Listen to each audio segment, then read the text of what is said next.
বাংলাদেশের রাজনীতি নিয়ে ভারতকে আর নাক গলানোর সুযোগ দেওয়া হবে না। আওয়ামী লীগ যে পথে গেছে, চাপাকেও সেই পথে দিল্লিতে পাঠাতে হবে। আওয়ামী লীগ যে অপরাধ করেছে, জাতীয় পার্টি কি একই অপরাধ করে নাই? সাবেক প্রধানমন্ত্রী বেগম খালেদা জিয়া তার বাথরুমে সিসিটিভি ক্যামেরা লাগানোর কথা বলেছিল, সেই মশিউর রহমান রাঙ্গা ওর পাশে লাল করে দিতে হবে। ও এখন কোথায় আছে? ওকে খুঁজে বের করে ওর পাশে লাল করে দিতে হবে।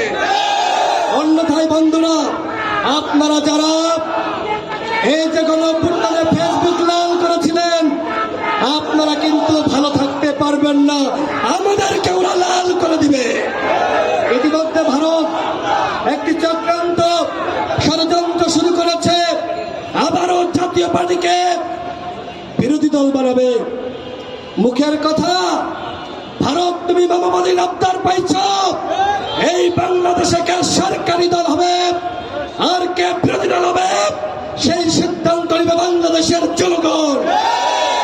বাংলাদেশের রাজনীতি নিয়ে ভারতকে আর নাক গলানোর সুযোগ দেওয়া হবে না। বাংলাদেশের রাজনীতি কোথায় যাবে, আমাদের দেশ কোথায় যাবে, সেই সিদ্ধান্ত নিব আমরা যারা এখানে আজকে সমবেত হয়েছি। এই ফ্যাসিবাদ বিরোধী শক্তি আওয়ামী লীগ যে পথে গেছে, চাপাকেও সেই পথে দিল্লিতে পাঠাতে হবে।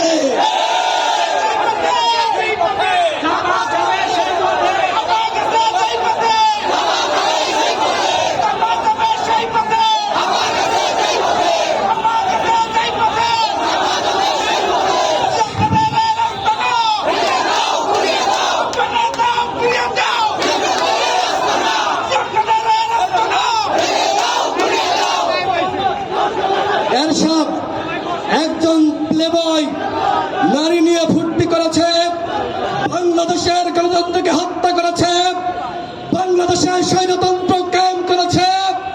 সেই এরশাদের জাতীয় পার্টি বাংলাদেশে কিভাবে 90-এর পরে রাজনীতিতে পুনর্বাসিত হলো, এর দায় রাজনৈতিক দলগুলোকে নিতে হবে। সেই সময়কার নেতৃত্ব ভুল করেছে। 24 পরবর্তী সময়ে আমরা যারা গণঅভ্যুত্থানের প্রেক্ষাপট তৈরি করছি, নেতৃত্ব দিয়েছি, আজকের এই শাহবাগের মঞ্চ থেকে জাতীয় পার্টি এবং 14 দলের বিরুদ্ধে, আওয়ামী ফ্যাসিবাদের বিরুদ্ধে যুদ্ধ ঘোষণা করা হলো।